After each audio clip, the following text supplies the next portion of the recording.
시청자 여러분 안녕하십니까. 7월 24일 인사이트 시작하겠습니다. 비가 그치고 나니 무더위가 찾아왔죠. 방학이 시작되면서 본격적인 휴가 시즌이 시작되었습니다. 그렇다고 경제활동을 멈출 수는 없습니다. 오늘은 세종대학교 경영학부 김대중 교수님 모시고 경제 이슈 이야기 좀 나눠보도록 하겠습니다. 교수님 안녕하세요. 예, 안녕하십니까. 오늘 뭐 이야기 시작하기 전에 이제 며칠 있으면 이제 미국의 FOMC가 이제 예정돼 있잖아요. 네. FOMC 좀 전망 좀 부탁드릴게요. 미국에는 아마 이제 이번에도 0.25%를 올릴 것으로 예정이 됩니다. 90% 확률로 올릴 것으로 예정이 되는데, 미국은 물가가 최근에 많이 낮아졌습니다. 한 5%대로 낮아졌고, 미국 연방준비은행이 목표로 하고 있는 물가 지수는 2%입니다. 우리나라는 뭐 최근에 한 2.8 정도로 나와서 많이 낮아졌는데 또 호우 때문에 피해가 워낙 많아서 채소나 과일 가격이 한 200%까지 올랐습니다. 그래서 우리나라도 굉장히 좀 위험한 상황인데 미국 역시 물가는 상당히 많이 낮아졌지만 아직까지 연준이 목표로 하고 있는 2%는 못 미치고 있습니다. 그래서 미국이 이번에 0.25를 추가로 올려서 5.5%가 될 겁니다. 그러면 우리나라와 2%로 격차가 벌어지는데요. 그 격차는 한 20년 만에 처음으로 2%가 벌어지는 겁니다. 저는 우리나라 전체 주식 시장의 시가총액이 한 2천조 원 정도 되는데 외국인들이 투자되어 있는 주식의 지분은 한 27% 정도 됩니다. 약 한 30%는 외국인들이 가지고 있다 이렇게 보시면 되는데요. 제가 이제 항상 우려가 되는 것은 우리나라의 글로벌 시가총액 비중이 전 세계에서 1.5%밖에 안 됩니다.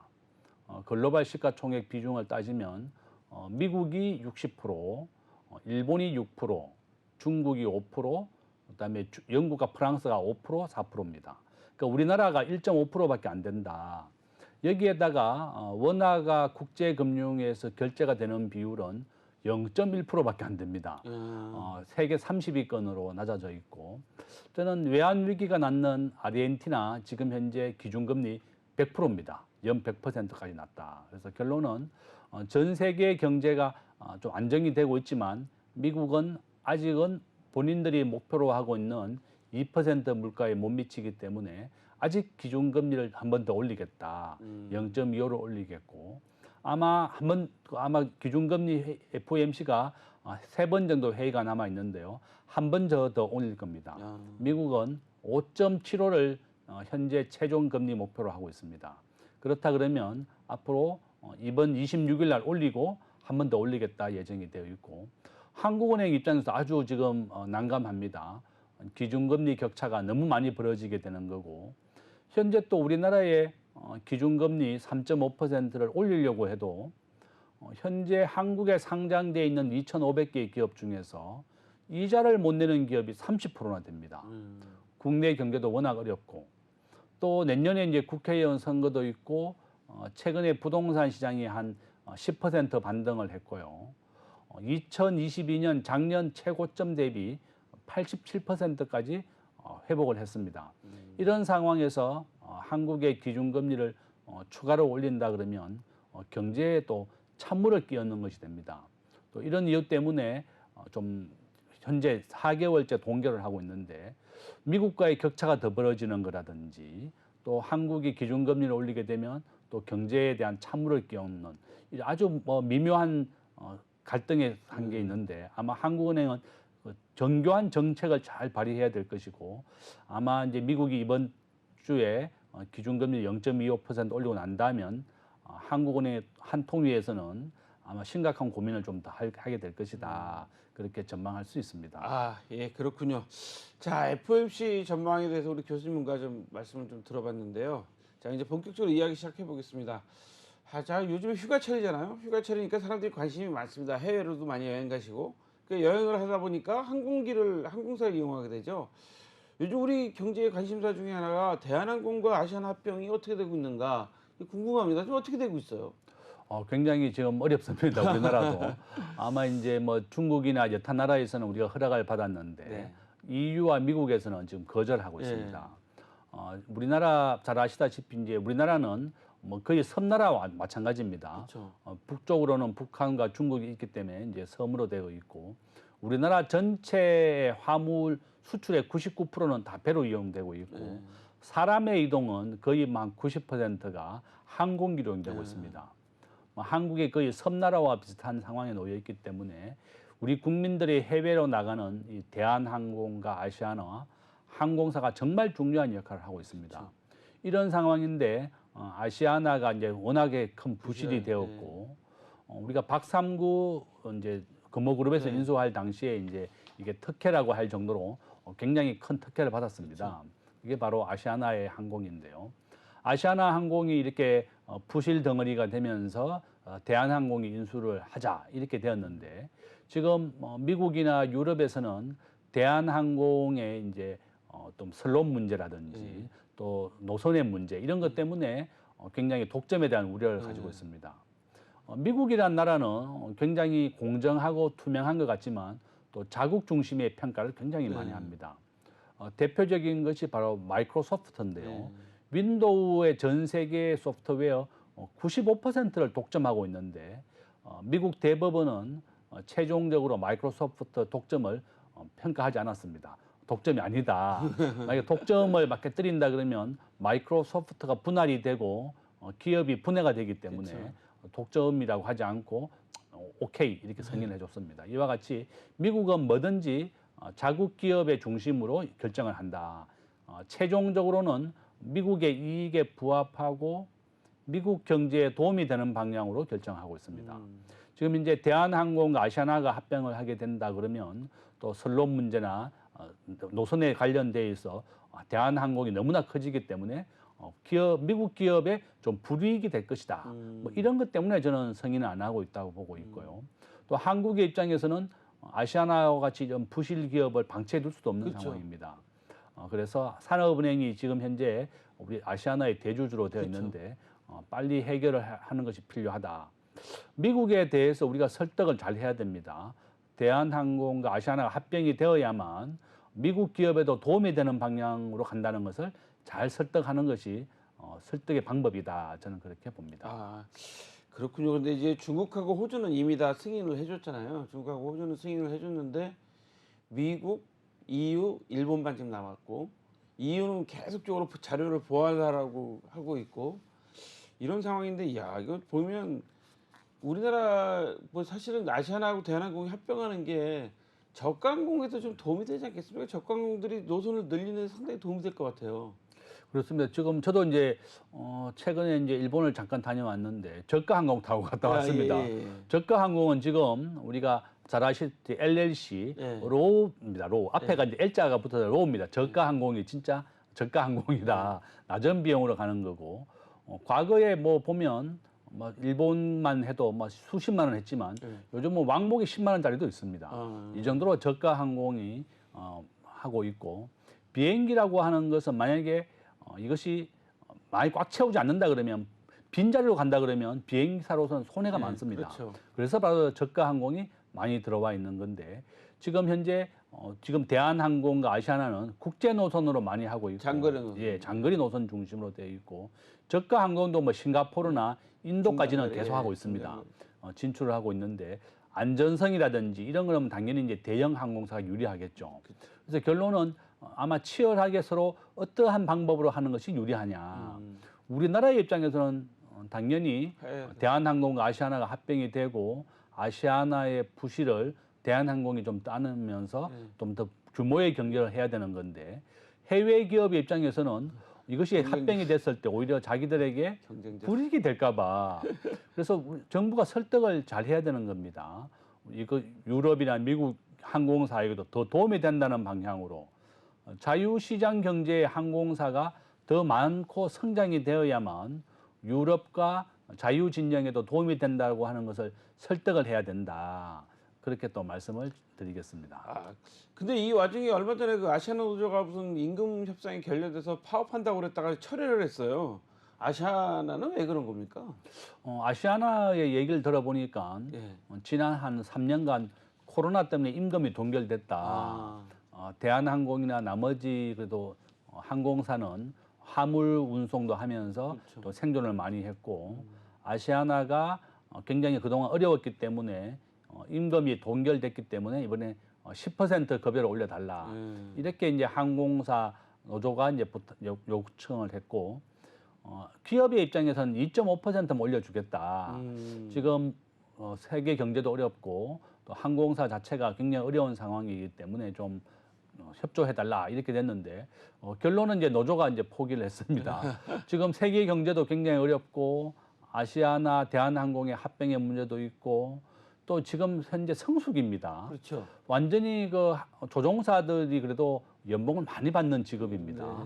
1억 5천 이상 뭐 이렇게 아주 고 연봉을 받는 직업인데 본인들이 월급을 좀 적게 받는다고 해서 좀 더 올려달라 이렇게 파업을 하는 것은 좀 이기적이다 이렇게 이제 우리 국민들의 따가운 눈초리를 좀 받았습니다. 이런 이유 때문에 이제 철회를 했는 것이 정말 다행스럽고 우리가 항공에 예약을 할 때는 뭐 길게는 1년 전에 예약을 하는 경우도 많이 있습니다. 그래서 본인들이 여행 스케줄이나 이렇게 미리 계획을 잡아서 하는데 이렇게 아시아나가 파업을 한다 그러면 대체 항공사를 구해야 되고 아시아나도 굉장히 어려운 상황에 놓여 있었습니다. 그래서 국내와 국제에 약 한 100여 편 이상이 취소가 됐었거든요. 그래서 조종사들이 자기 밥그릇, 자기 이익만 쟁취하려고 하니까 굉장히 따가운 눈초리를 받았다. 결론은 기업과 우리 국민과 조종사, 뭐 노조도 함께 상생을 해야 됩니다. 이렇게 어려운 경제 상황이고 또 호우가 났고 이번 비 피해로 50여 명이 사망을 할 정도로 국가로는 굉장히 큰 어려운 상황에 놓여 있는데 본인들이 급여가 적다고 해서 파업을 한다는 것은 정말 노조 이기주의로 비칠 수가 있었다. 그래서 그동안 급여가 못 올린 것은 대해서는 알지만 우리 국민들 다 마찬가지입니다. 저희 대학교, 우리나라 국내에 있는 사립대학교 지난 10년간 등록금 동결됐습니다. 이와 같이 뭐 다 어려운 상황이라는 걸 이해하고 또 상생과 함께 사는 방향을 선택을 해야 된다. 또 이렇게 말씀을 드리겠습니다. 아, 그렇군요. 아, 이거 참 어려운 것 같습니다. 지금 말씀 들어보면 그 대학도 지금 그 등록금도 동결돼 있어서 사실은 여기 교수님 나와 계시지만 교수님도 급여도 지금 올리지도 못하고 있고 여러 가지 어려운 점이 많은 것 같아요. 아무튼 아시아나항공 그 파업 문제는 잘 해결됐으니까 정부도 잘 합병 문제에 신경 쓸 것 같고요. 얼마 전에 그 윤석열 대통령이 나토 정상회의 갔다 오고 난 다음에 폴란드하고 우크라이나 방문했죠. 어떤 의미가 있을까요? 저는 이제 우리나라가 아주 무기 수출국으로 세계 5위까지 올랐고요. 작년에 우리나라의 탱커, 자주포, 경비행기, 우크라이나 전쟁 때문에 이제 폴란드가 우크라이나를 지원하게 되면서 본인 국가들에 있는 탱크나 자주포를 우크라이나에 지원을 했습니다. 그러니까 본인 국가를 지키는 이 국경선이 비어지게 되니까 한국에 있는 K방산, 대한민국의 전차와 자주포를 수입을 해갔는데 그게 20조 원 정도 됩니다. 금년도에도 아마 한 20조 원 넘게 이제 수입을 할 예정이고 폴란드가 우리나라가 지금 현재 수출로 예정돼 있는 방위 산업이 한 100조 원 정도 됩니다. 세계 4위까지도 이제 무기 수출 대국으로 우리가 성장할 수 있는 계기가 되었고요. 전 세계 무기 수출 1위는 미국입니다. 미국과 러시아, 중국, 그다음에 이제 한국으로 이제 올라서게 되었다 이렇게 볼 수 있고요. 우리나라가 제조업은 세계 5위의 수출의 기준인데요. 미국 다음으로 세계에서 가장 빠르게 전차와 자주포, 경비행기를 만들 수 있는 나라입니다. 폴란드 입장에서는 그 어떤 나라도 한국보다 빠르게 무기를 공급할 수 있는 나라가 없는 겁니다. 대한민국이 워낙 제조업에 강하고 지금 현재 우리나라에 북한과 항상 대치하고 있습니다. 그렇죠. 이런 이유 때문에 한국의 무기가 가장 미국 다음으로 최고의 성능을 가지고 있고 또 규격도 미국과 거의 같습니다. 미국의 규격에 맞추어서 포탄이나 그런 기준을 만들었기 때문에 가장 호환이 된다. 이런 이유 때문에 폴란드를 포함해서 전 세계가 대한민국의 무기를 사고 있습니다.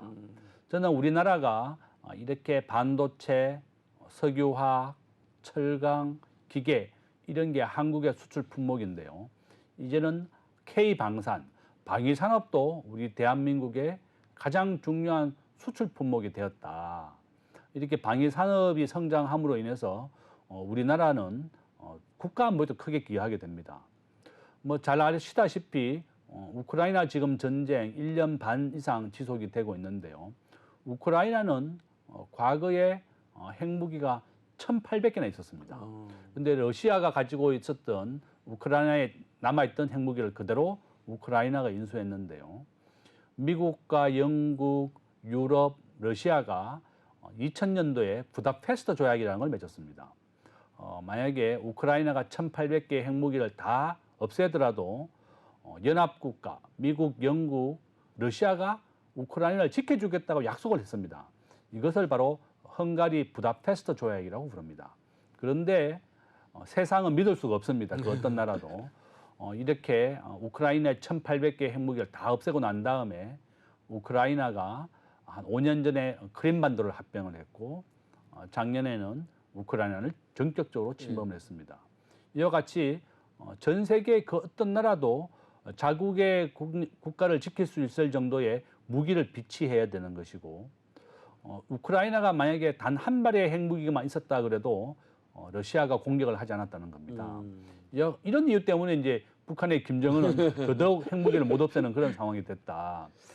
정부가 우리나라의 이제 현무가 북한의 핵무기를 없앨 수 있을 정도 능력이 있다고 하지만 아직까지 10,000배의 위력을 가진 것이 바로 핵무기입니다.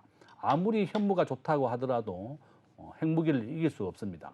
그래서 이제 정부는 미국과 핵 공유라든지 핵을 함께 하겠다 이렇게 이제 며칠 전에 이제 미국의 전략 핵 잠수함이 왔습니다. 들어왔죠. 국가를 방어하는 것이 가장 중요하다 또 이렇게 말씀을 드리겠습니다. 자, 오늘도 뉴스를 보니까 뭐 8월달에 무슨 뭐 우크라이나의 재건 그 사업 조사단을 정부에서 파견하겠다 뭐 이런 얘기도 있었고 막 하던데요. 우크라이나 재건 사업이 시작되면 우리나라 기업들은 어느 정도 참가하게 될까요? 우리나라는 정말 대단한 국가입니다. 제조업 분야에서 세계 5위이고 스마트폰 보급률 세계 1등의 국가입니다. 바로 이런 이유 때문에 지금 현재 우크라이나가 전쟁은 종식되지 않았지만 재건 사업의 규모가 한 2,000조 원 정도로 예정되어 있습니다.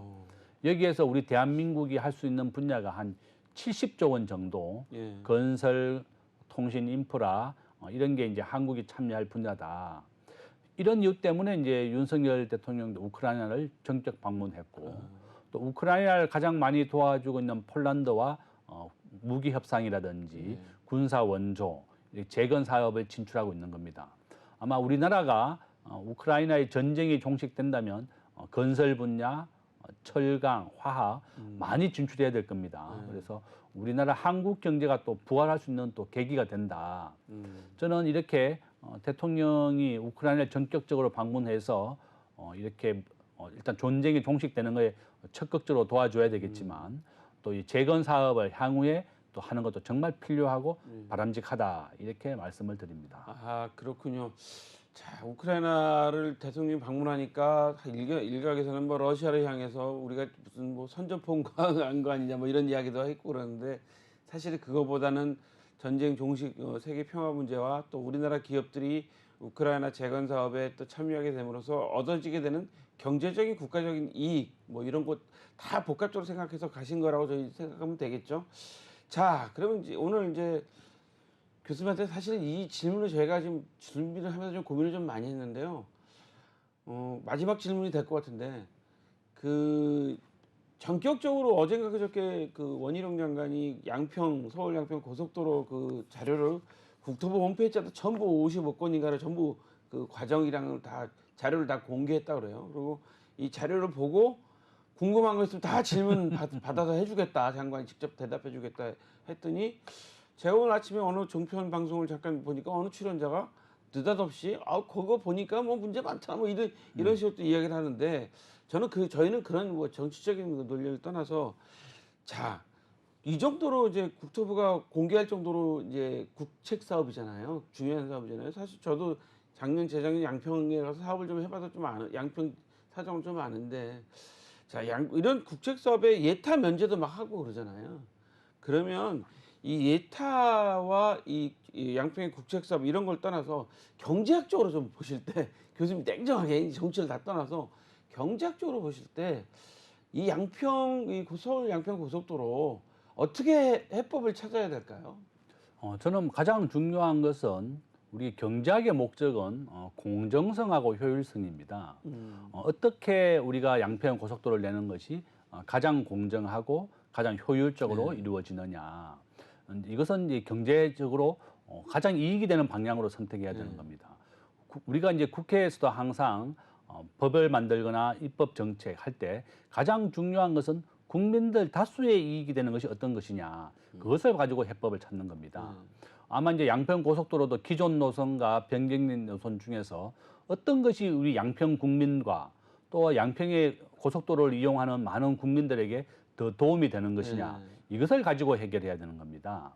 어떠한 지금 뭐 정치적인 논리로 민주당은 이것이 뭐 대통령 특혜다. 가족에도 도움이 되기 때문에 했다. 이렇게 얘기하고 있고 원희룡 장관이 전체 관련된 문서를 다 공개한 것은 오히려 문재인 정부 때 이렇게 기존 노선보다도 변경된 노선이 더 필요하다고 제안이 있었기 때문에 이렇게 변경했다. 이렇게 얘기되고 있거든요.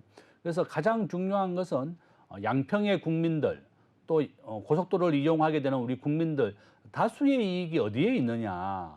바로 경제적으로 또 도로 교통적으로 이렇게 따져야지 이 정치적인 논리를 배제하면 되는 겁니다. 그래서 바로 앞에서 말씀드린 것처럼 경제학의 목적이 공정성입니다. 그다음에 효율성입니다. 어떻게 하는 것이 가장 공정하게 자원을 배분하는 것이냐. 우리가 정치학의 목적은 바를 정자입니다. 국가 예산을 바르게 배정하는 것이 바로 정치학이다. 바로 경제학의 목적과 거의 상통합니다. 경제학도 공정하고 효율적으로 예산을 배분하는 것이 바람직하다. 지금 서울과 양평의 고속도로의 예산은 1조 8천억 정도 됩니다. 그러니까 민주당에서는 이렇게 대규모 국책 사업을 갑자기 폐지한다든지 또 이렇게 하는 것은 바람직하지 못하다고 얘기하고 있고 국민의힘에서도 이렇게 경제적으로나 효율적으로 양평 국민들이 또 기존 정부 앞에 있는 정부에서 이렇게 도선 변경하는 것을 제안해 둔 것을 가지고 또 대통령을 몰아붙이는 것도 잘못됐다 이렇게 얘기하고 있습니다. 모든 것을 다 떠나서 우리 국민들과 양평 주민들에게 어떠한 고속도로가 더 도움이 되고 우리 국가 경제에 그 도움이 되는지를 따지는 것이 가장 좋은 해결 방안이다. 또 이렇게 말씀을 드리겠습니다. 네. 교수님 말씀 들으니까 답이 딱 나왔어요. 경제학의 목적은 공정성과 효율성이다. 모든 걸 다 배제하고 양평 국민이나 대한민국 전체의 이익이 되는 방면으로 결정해야 된다라는 말씀이셨습니다. 오늘 말씀 여기까지 듣겠습니다. 교수님 감사합니다.